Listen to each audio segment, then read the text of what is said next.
ካዛንቺስ ልትዋብ ነው። በኢትዮጵያ የመጀመሪያ የሆነው አዲሱ 226 ሺህ ካሬ ላይ ያረፈው አያት መንደር ካዛንቺስ ሰማይ ስር ሽያጭ ተጀመረ።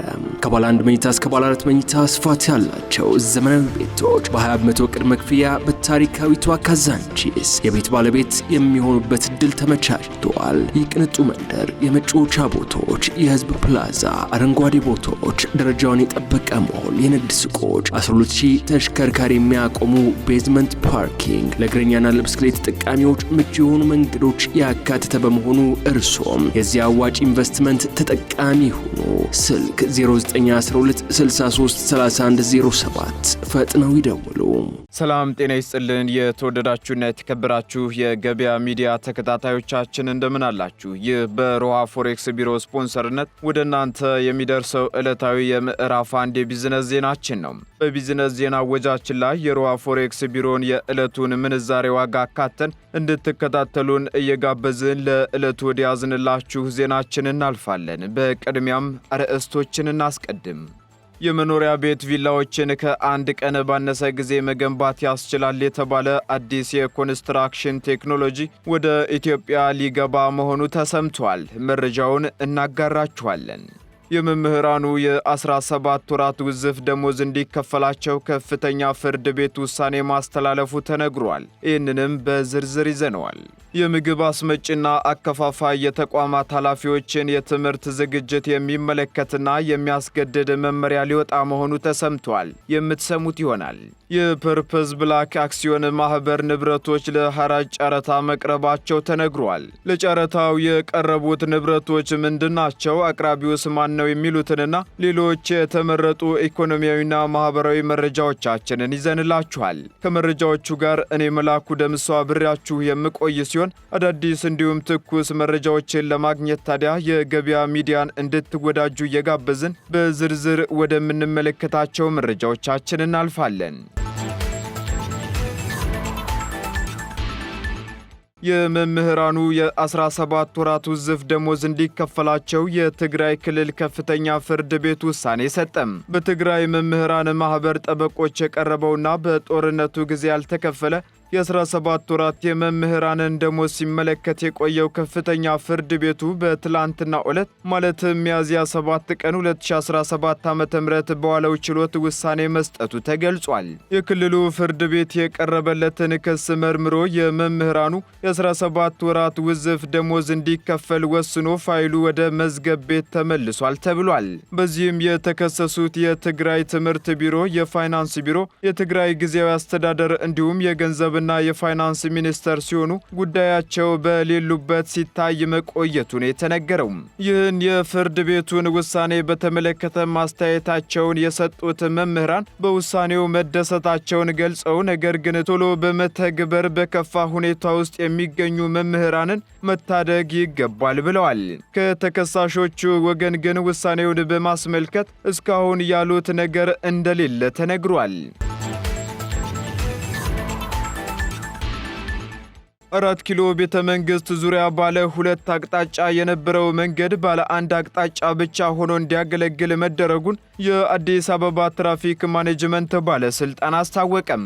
ሰሞኑን 4 ኪሎ ቤተ መንግስት ዙሪያ ያሉ ባለ 2 አቅጣጫ የነበሩት መንገዶች 1 አቅጣጫ ብቻ ሆነው እንዲያገለግሉ መደረጋቸው ይታወሳል። በዚህም መሰረት ቀድሞ ከነበረው ባለ 2 አቅጣጫ መንገድ ወደ 1 አቅጣጫ መንገድ ከተደረጉ አቅጣጫዎች መካከል ከጥይት ቤት መስቀለኛ እስከ ፓርላማ ትራፊክ መብራት ድረስ፣ ከቤተ መንግስት ፓርኪንግ እስከ ጥይት ቤት እንዲሁም ከፓርላማ ትራፊክ መብራት እስከ ሳይንስ ሙዚየም ድረስ ቀድሞ የነበረው ባለ 2 አቅጣጫ መንገድ ወደ 1 አቅጣጫ መንገድ መቀየራቸው ተነግሯል። በመሆኑም ከዚህ በኋላ 2 አቅጣጫ የነበረው መንገድ በ1 አቅጣጫ እንጂ ወደ በፊቱ ተመልሶ በ2 አቅጣጫ አገልግሎት እንደማይሰጥ ተነግሯል። ኢትዮጵያ ለውጭ ገበያ ካቀረበችው ቡና በ9 ወራት ውስጥ ብቻ በታሪክ ከፍተኛ የተባለ ገቢ ማግኘቷን የኢትዮጵያ ቡናና ሻይ ባለስልጣን አስታወቀም። የኢትዮጵያ ቡናና ሻይ ባለስልጣን በ9 ወራት ለውጭ ገበያ ከላከው ቡና $1.5 ቢሊዮን ማግኘቱን አስታውቋል። ኢትዮጵያ በ2016 በጀት ዓመት በአንድ ዓመት ክብረ ወሰን አድርጋ ያስመዘገበችው ገቢ $1.4 ቢሊዮን እንደነበር ይታወሳል። ዘንድሮ በ2017 በጀት ዓመት ደግሞ በ9 ወራት ከ200 ቶን ቡና በላይ በመላክ $1.5 ቢሊዮን ገቢ ማግኘት መቻሉ ተገልጿል። በዚህም በበጀት ዓመቱ ዕቅድ 138 በመቶን ማሳካት ተችሏል ነው የተባለው። ካለፈው በጀት ዓመት ተመሳሳይ ወቅት ጋር ሲነጻጸር ደግሞ ዘንድሮ $672.44 ሚሊዮን ወይም 81 በመቶ ጭማሪ ተመዝግቧል ነው የተባለው። ሳውዲ አረቢያ በመጠን 18 በመቶ እንዲሁም በገቢ ረገድ ደግሞ $250.02 ሚሊዮን በማስገኘት ቀዳሚዋ የቡና መዳረሻ ስትሆን ጀርመንና አሜሪካ ደግሞ ከሳውዲ ይከተላሉ ተብሏል። ለሐዋሳ ከተማና አካባቢዋ ገበያ የሚውል 240,000 ሊትር ዘይት ከጅቡቲ እያስገባ እንደሚገኝ የኢትዮጵያ ንግድ ሥራዎች ኮርፖሬሽን አስታወቀም። ኮርፖሬሽኑ ከዘይት በተጨማሪ እንደ ፓስታና መኮረኒ ያሉ የፋብሪካ ምርቶች፣ የግልና የቤት ንጽህና መጠበቂያ ግብአቶች በሰፊው ማቅረቡን በኮርፖሬሽኑ የኢንዱስትሪና ግብአቶች ንግድ ሥራ ዘርፍ የሐዋሳ ሽያጭ ሥራ አስኪያጅ ከድር ተሽታ ተናግረዋል። የኢትዮጵያ ንግድ ሥራዎች ኮርፖሬሽን እንደ ሀገር ገበያ የማረጋጋት ሥራ ለመስራት የተቋቋመ ድርጅት ሲሆን ተመጣጣኝ በሆነ ዋጋ ምርት እንደሚያቀርብም አክሏል። በዚህም በሀገሪቱ ያለው አለመረጋጋት የምርት እጥረትና የዋጋ መቀያየርን ይዞት ከተነሳው ዓላማ አንጻር በበቂ ሁኔታ እንዳያሳካና በቂ ምርት እንዳያገኝ እንዳደረገውም አስረድተዋል። ሥራ አስኪያጁ አክለውም ለሐዋሳ ከተማና ለአካባቢው ምርትን ከገበያ ጋር ተመጣጣኝ በሆነ ዋጋ ለህብረተሰቡ ግብአቶችን እያቀረቡ ስለመሆናቸውም ገልጸዋል። ነገር ግን ኮርፖሬሽኑ ይህን ይበል እንጂ በሐዋሳ ከተማና አካባቢዋ ያሉ ነዋሪዎች ለበዓሉ አስፈላጊ የሚባሉ ምርቶች ላይ ከፍተኛ የዋጋ ጭማሪ በማሳየቱ መሸመት ከአቅማችን በላይ ሆኗል ሲሉ ቅሬታቸውን ማሰማታቸውን በትላንትናው የዜና ወጃችን ላይ ወደ እናንተ ማድረሳችን አይዘነጋም። ቅሬታ አቅራቢዎቹ አክለውም በቀናት ልዩነት ውስጥ በእያንዳንዱ የሸቀጥና ሌሎች ለበዓሉ አስፈላጊ የሚባሉ ምርቶች ላይ ከፍተኛ የተባለ የዋጋ ጭማሪ ተደርጓል ሲሉም ተስተውለዋል። የምግብ አስመጭና አከፋፋይ የተቋማት ኃላፊዎች ዲፕሎማና ከዛ በላይ የትምህርት ዝግጅት እንዲኖራቸው የሚያስገድድ መመሪያ ሊወጣ መሆኑን የኢትዮጵያ ምግብና መድኃኒት ባለስልጣን አስታወቀም። የቀድሞውን የምግብ ላኪ አስመጭና አከፋፋይ ቁጥጥር መመሪያ ቁጥር 357/2013ን ለማሻሻል መመሪያ እየተዘጋጀ ስለመሆኑ ባለስልጣኑ አስታውቋል።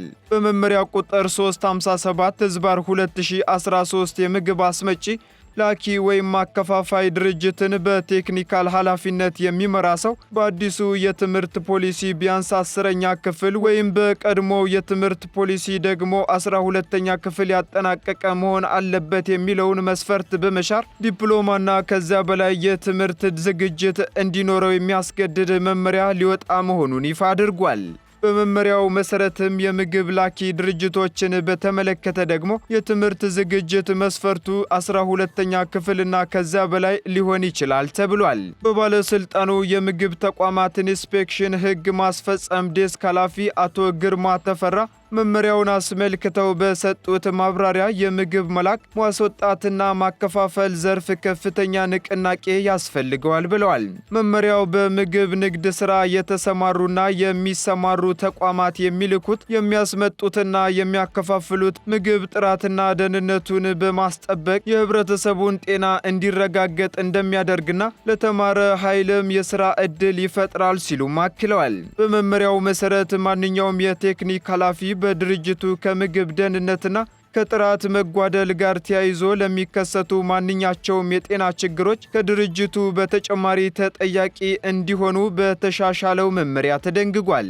መመሪያው ወደ ሀገር ውስጥ የሚገቡና ለህብረተሰቡ የሚሰራጩ ምግቦች ደህንነታቸው የተረጋገጠ መሆናቸውንና ደረጃውን ያሟሉ መሆናቸውን ለማረጋገጥ በምግብ ንግድ ሥራ ለሚሰማራ ተቋምም የብቃት ማረጋገጫ ምስክር ወረቀት ለመስጠት የሚጠይቁ መስፈርቶችን ማሟላቱንም አስረድተዋል።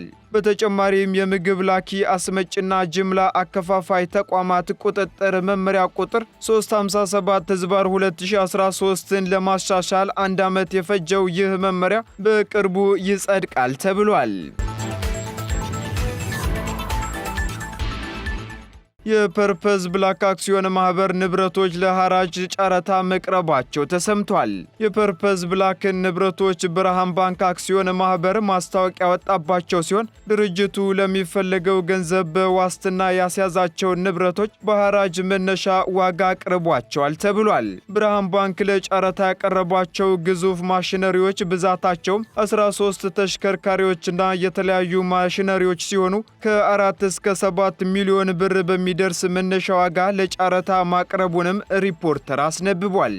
ለጨረታ የቀረቡት አብዛኞቹ ማሽነሪዎች ቀረጥ ያልተከፈለባቸው ናቸው የተባለ ሲሆን የግብርና ትራክተሮችና ሎደሮችም ይገኙበታል ነው የተባለው። ፐርፐዝ ብላክ ከ4 ዓመት በፊት በወቅቱ ግምታዊ ዋጋው 60 ቢሊዮን ብር የሆነ ከገበሬው የተሰኘ ህንፃ ሜክሲኮ BGI ኢትዮጵያ ፋብሪካ ቦታ ላይ ለመገንባት የአክሲዮን ሽያጭ ፈጽሞ እንደነበር ተነስቷል። በዚህም አክሲዮን ሽያጩ በአጭር ቀናት ውስጥ የተጠናቀቀ ቢሆንም የቦታውን ዋጋ በተቀመጠለት ጊዜ ወይም በገባው ኮንትራት መሰረት መክፈል ባለመቻሉ ከBGI ኢትዮጵያ ጋር ተካሶ ክሱ እንደቀጠለ መሆኑን ዘገባው አክሏል። በ1.5 ሚሊዮን ብር ባለ 3 መኝታ አፓርትመንት ለመስራት በርካታ ግለሰቦች ግዢ የፈጸሙ ቢሆንም ግንባታው ግን ሳይካሄድ ገንዘባቸው በዝግ አካውንት ተቀምጦ ግሽበት እየወሰደው ነው ተብሏል። እንዲሁም በመስከረም 2017 ዓ.ም መጨረሻ ላይ ደግሞ የፐርፐዝ ብላክ አክሲዮን ማህበር ዋና ስራ አስፈጻሚ የነበሩት ዶክተር ፍስሐ እሸቱን ጨምሮ 12 የማህበሩ አመራሮች በከባድ አታላይነት የሙስና ወንጀል መከሰሳቸው ይታወሳል። የተከሰሱበት ጉዳይም ሜክሲኮ ሰንጋተራ በ15 ቀናት ውስጥ 1.5 ሚሊዮን ብር ለሚከፍሉ ቤት እናስረክባለን በማለት ማስታወቂያ በመገናኛ ብዙሃን በማሰራጨት ከ1245 ግለሰቦች ከ1.5 ቢሊዮን ብር በላይ አታለው ወስደዋል በሚል አቃቤ ሕግ በከባድ አታላይነት የሙስና ወንጀል ከሶ እንደነበር አይዘነጋም። ቀጥለናል ተከታታዮቻችን። የፌዴራል ቤቶች ኮርፖሬሽን የመኖሪያ ቤት ቪላዎችን ከ1 ቀን ባነሰ ጊዜ መገንባት ያስችላል የተባለውን የ3D ኮንስትራክሽን ቴክኖሎጂን ወደ ኢትዮጵያ ላስገባ ነው ብሏል። የፌዴራል ቤቶች ኮርፖሬሽን የ3D ኮንስትራክሽን ቴክኖሎጂን ወደ ሀገር ውስጥ ለማስገባት በዘርፉ እውቅናን ካተረፈው ከኦስትሪያው ግዙፍ የግንባታ ቴክኖሎጂ አቅራቢ ባውሚት ግሩፕ ጋር ስምምነት ላይ መድረሱን አስታውቋል። ከግንባታ ቴክኖሎጂ አቅራቢው ኩባንያ ከፍተኛ የሥራ ኃላፊዎች ጋር የ3D የኮንስትራክሽን ፕሪንትን የፌዴራል ቤቶች ኮርፖሬሽን ተግባራዊ ለማድረግ በሚቻልበት ጉዳዮች ላይ ምክክር ማድረጉን የኮርፖሬሽኑ ዋና ሥራ አስፈጻሚ የሆኑት አቶ ረሻድ ከማል ተናግረዋል። በተጨማሪም ዋና ሥራ አስፈጻሚው ኮርፖሬሽኑ ለጀመረው ዘመናዊ የግንባታ ቴክኖሎጂ ማስፋፋትና ማላመድ ስትራቴጂ ትግበራ ተጨማሪ ተሞክሮ ለመቀመር በጀርመን ሙኒክ ከተማ በተሰናዳው የኮንስትራክሽን ማሽንና ቴክኖሎጂ ዓለም አቀፍ ኤግዚቢሽን ላይም ተሳትፏል ተብሏል።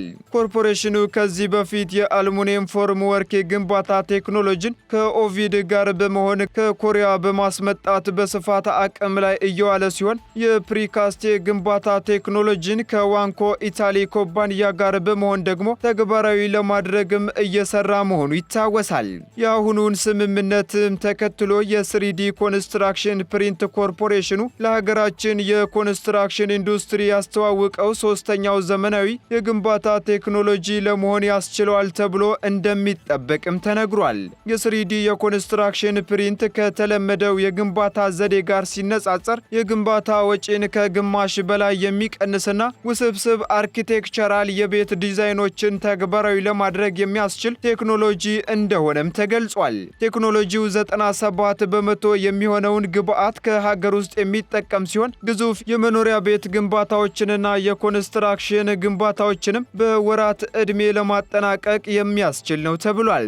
እንዲሁም የመኖሪያ ቤት ቪላዎችን ደግሞ ከ1 ቀን ባነሰ ጊዜ ለመገንባት የሚያስችል እንደሆነ ታውቋል። አስታውቋል። ከፍተኛ የህዝብ ቁጥር ባላቸው የአዲስ አበባ ከተማና የሀገራችን ትልልቅ ከተሞችን በፍጥነት በጥራትና በተመጣጣኝ ዋጋ የመኖሪያ ቤትን ማቅረብ የሚያስችል በመሆኑ የ3D ኮንስትራክሽን ፕሪንት የግንባታ ቴክኖሎጂ በሀገራችን የመኖሪያ ቤት አቅርቦት ላይ አዲስ አብዮት ሊፈጥር እንደሚችል ይጠበቃል ነው የተባለው።